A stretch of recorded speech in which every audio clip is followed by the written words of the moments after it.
उबाडाचे नेते उद्धव ठाकरे यांनी आता एक नवीन आंदोलन जे हातात घेतलेलं आहे त्याला प्रतिसाद मिळणार नाही. एक नवीन विषय आपल्या हातात असावा. राम मंदिर अयोध्यामध्ये जे काही चोरी झाली त्यानुसार आपल्याला त्याचं काही कॅश करता येईल का, आपल्याला त्याच्याबद्दलचा काही फायदा उचलता येईल का, म्हणून त्यांनी आंदोलन करण्याचा प्रयत्न केलाय. परंतु मुळामध्ये यांनी हिंदुत्व सोडल्यामुळे यांच्या या आंदोलनाला प्रतिसाद मिळणार नाही. दरवेळेला दुप्पट्टी भूमिका घेऊन जर तुम्ही राजकारण करत असाल तर लोक त्याला साथ देत नाही, हे तेवढं सत्य आहे. काँग्रेस बरोबर गेले, राष्ट्रवादी बरोबर गेले, आता ह्या आंदोलनामध्ये ते त्यांच्या बरोबर नसणार आहे. म्हणजे एका अर्थानं एकट्यांनाच हे आंदोलन पेलावं लागणार आहे. आणि काय आंदोलन करणार आहेत? हनुमान चालिसा वाचणार आहेत. जे हनुमान चालिसा पठण त्यांच्या बंगल्यासमोर करत होते त्यांना ह्यांनी जेलमध्ये टाकलं. त्याला 13 दिवस जेलमध्ये त्यांना बंद केलं होतं.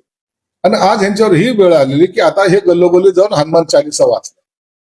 यांच्यात जर परिवर्तन होत असेल तर ठीक आहे, परंतु राजकारणासाठी आता हनुमानांचा सुद्धा वापर जरी त्यांनी केला तरी लोक हे विसरलेले नाहीत. आता उबाठांनी हिंदुत्व सोडलंय हे मात्र नक्की झालेलं.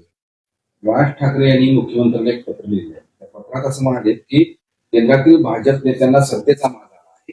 संसद आता महाराष्ट्र इथे आला आहे. तुमचा एक आमदार पदाधिकारी लोकांच्या मृत्यूवर किरीकिरी असतो आणि त्यावर कारवाईचा एकही असू ओढला जातो, ही अत्यंत संतापाची बाब आहे.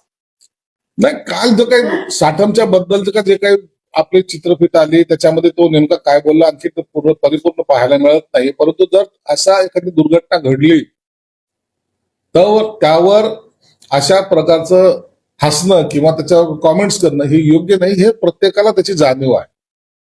आणि म्हणून त्याबद्दल जर असं बोललं असेल तर साठमला निश्चितच मुख्यमंत्री साहेबांनी काहीतरी समज दिली असावी. म्हणून आम्हाला वाटतं आता हा विषय हे तर संपायला हवा. अनेक प्रश्न आपल्या समोर आहेत. आताही मुंबईमध्ये धोधो पाऊस कोसळतोय, अनेकांच्या घरात पाणी शिरलेलं आहे, अनेक रस्ते ब्लॉक झालेले आहेत. ह्या सगळ्या गोष्टी याकडे आता लक्ष देणं गरजेचं आहे. काही ठिकाणी खड्डे पडलेले आहेत, त्याचं काय? या सगळ्या प्रश्नावर सरकारने आता आपलं लक्ष केंद्रित केलेलं आहे. म्हणून यासाठी जी मदत करता येईल ती नागरिक म्हणून सुद्धा आपण केली पाहिजे अशी मी त्यांना विनंती करणार. असे म्हणाले की महाराष्ट्राच्या राजकीय संस्कृतीचा ऱ्हास होतोय. पूर्वी कसं आहे महाराष्ट्रामध्ये आणि इतर राज्यामध्ये जमीन आसमानचा फरक होता, पण आता तो राहिला नाही. त्याला जबाबदार तुम्ही आहात. ऱ्हास होतं म्हणजे आता काय एकच पार्टी नाही ना. उबाटाचे लोक काय बोलतात हे काय संस्कृतीचा ऱ्हास नाही का? ते काय फुलं टाकतायत का? म्हणून एखाद्याने फक्त हसणं याला तुम्ही संस्कृतीचा ऱ्हास आणि चॅनलवर डायरेक्ट शिव्या देणं म्हणजे ही संस्कृती जतन आहे का? असं दुजाभाव आपल्याला करता येत नाही. दोघांना एकाच पार्टात तोडलं पाहिजे. साठमचं चुकलंच, परंतु इतरांचं चुकलं हे म्हणायची हिंमत सुद्धा आपण दाखवली पाहिजे ना. म्हणजे आपलं ते लेकरून दुसऱ्याचं ते काढत ही भूमिका नसावी. आणि कुणासाठी नसेल, कोणत्याही पक्षाचा कार्यकर्ता असला तर त्याला समान वागणूक ही भेटली पाहिजे आणि त्यांना सगळ्याला आचारसंहिता ही एक असली पाहिजे, ज्यामुळे महाराष्ट्राची संस्कृती ही टिकून राहील. एक संजय राऊतांचं वाक्य आहे, कुठे आहेत शिंदे, कुठे आहेत फडणवीस? राम मंदिर लुटले आहे, महमूद गजनीने नाही, तुमच्याच पक्षातील लोकांनी लुटले आहे. उत्तर द्या. तुम्ही काय केलंय याचा संजय राऊतला हिशोब देण्याची आम्हाला आवश्यकता वाटत नाही. एक आहे, जनतेला आम्ही बांधील आहोत. जनतेचा तो पैसा आहे, जनतेच्या श्रमातून उभं राहिलेलं ते मंदिर आहे. तिथं जर चोरी होत असेल ती दुर्दैवी घटना आहे आणि त्याच्यात 8 लोकांना अटक केलेली आहे. आणि त्याचं कोणताही माणूस, कोणताही पक्ष हा समर्थन करणार नाही. वाक्य आणखी आहे त्यांचं, काल 20 कोटीला एकाला खरेदी करण्याचा प्रयत्न सुरू आहे. पैसे सुरू आहे. तुम्हाला रडायलाही भाड्यानं माणसं आणावी लागतील. जेवढं कवडं तुम्ही घेऊन जाताय, कुठे ठेवणार आहे इतके पैसे? आता काल कुणाला 20 कोटीला खरेदी करायला लागले, ह्या माणसाच्या डोक्यात काही परिणाम झालेला आहे. दर वेळेला एखादा कार्यकर्ता त्यांच्यापासून दूर झाला की त्याचा लिलाव झाला असं समजायला हरकत. त्याला वेश्या म्हणतील, त्याला गद्दार म्हणतील. हे सर्व आरोप लावण्यापेक्षा पक्षामध्ये तुम्ही का सांभाळत नाही त्यांना? तुमच्या घरातला माणूस फुटतोच कसा? म्हणून स्वतःच जे काही अवगुण आहेत ते लपवण्याचं काम हे लोक करतायत. याला 20 कोटीला खरेदी केलं, यांना 50ला केलं, यांना 70ला केलं. हे कोटी कोटी यांच्या डोक्यामध्ये एकच किडा आहे की आपला माणूस दुसरीकडे गेला रे गेला त्याच्यावर शिक्का कसा लावायचा. म्हणून आता यांनी कितीही बोंबा मारल्या तर त्यांच्या पक्षामध्ये काही लोक राहणार नाही. ऑपरेशन 0.3 आमचं आता सुरू झालेलं आहे.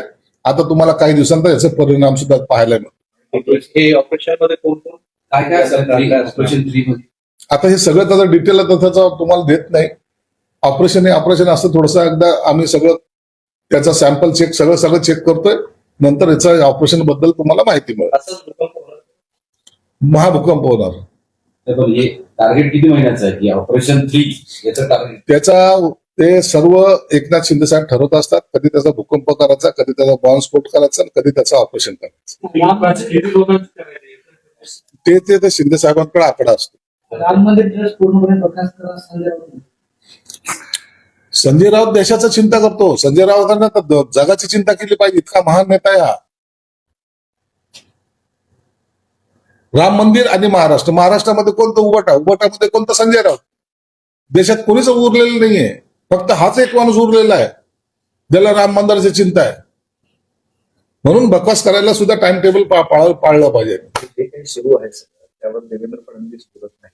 उपमुख्यमंत्री आजारी पडले, इतके मृत्यू होते, उत्तर कोण देणार असंही संजय राऊत म्हणतात. त्याची चिंता त्यांनी करू नये. सरकार आमचं व्यवस्थित चालू आहे आणि योग्य तो निर्णय योग्य ठिकाणी घेतला जातो आणि त्याची उत्तरं सुद्धा दिली जातात. काल मुंबई महापालिकेत एक वेगळंच नाट्य दिसतं. रिपू तावडे आणि किशोरी पेडणेकर यांच्यामध्ये वाद झाले. किशोरी पेडणेकर महापौर कार्यालयात गेल्या, काही व्हिडिओ काढले असा त्यांनी आरोप केला आणि पोलीस स्टेशन पर्यंत एफआयआर पर्यंत हे सगळं प्रकरण गेलं. महापौरांचा एक वेगळा प्रोटोकॉल आहे.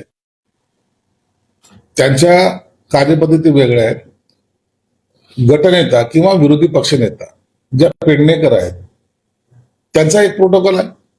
त्या प्रोटोकॉलच्या व्यतिरिक्त जाऊन काहीतरी हेरगिरी करणे किंवा काहीतरी फोटो काढणे असे प्रकार जर झाले तर तो महापौरच्या दालनात जाऊन तर मला वाटतं हे योग्य नाही. त्यासाठी महापौर स्वतः रितसर कंप्लेंट केली. फक्त त्या बोलल्यात आणि थांबल्यात असं नाही तर त्याने तिथल्या डीसीपी कडे कंप्लेंटही केलेली आहे आणि ते कंप्लेंट आता ते त्याचा काय तो सोक्षमोक्ष 1-2 दिवसात होईल.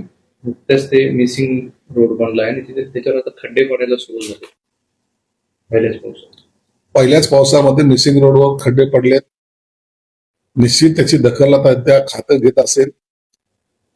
जर काही तिथे चुकीचं झालं तर त्या अधिकाऱ्यावर कारवाई वगैरे हा नंतरचा भाग तर होताच. परंतु असं का घडलं याचं सुद्धा चौकशी करायला पाहिजे. आणि पहिल्या पावसात खड्डे पडणं हे चुकीचं आहे. याचं समर्थन आम्ही करणार नाही. उपमुख्यमंत्री एकनाथ शिंदे रुग्णालयाचा आढावा घेतला पावसाचा आणि शिवसेनेकडे रस्त्यावर करून मदत करा असं आवाहन केलं. एकनाथ शिंदे साहेब गेल्या 3-4 दिवसापासून आजारी होते. विकनेस आहे, फिवर आहे आणि त्याचं प्रमुख कारण त्यांची झोप. 4 दिवसापूर्वी त्यांना ऍडमिट करायचं होतं परंतु ते एकनाथ शिंदे उद्या करता आज ते ऍडमिट झाले. त्यांचा काश्मीरचा दौरा होता. तो दौरा आता रद्द केलेला आहे. श्रीकांत शिंदे काश्मीरला गेलेले आहेत आणि त्यांना 3 दिवस किमान हॉस्पिटलमध्ये राहावं लागेल अशी त्यांची परिस्थिती आहे. म्हणून एक त्यांना जे काही ट्रीटमेंट आहे, ज्या काही टेस्ट आहेत त्या हॉस्पिटलमध्ये होत आहेत. तरी एकनाथ शिंदे साहेब तिथं बसूनही शांत नाहीत. तर ते महाराष्ट्रामध्ये जे काही पाऊस, अवकाळी पाऊस काही ठिकाणी पडतोय, काही ठिकाणी दुष्काळ स्थिती आहे त्याचा सगळ्याचा आढावा घ्यायचं काम ते करतात. शांत बसणे हे एकनाथ शिंदे साहेबांच्या स्वभावात नाहीये. म्हणून त्या आपल्या जी जबाबदारी ती जबाबदारी हॉस्पिटलमध्ये असून सुद्धा ते पार पाडण्याचा प्रयत्न करतात.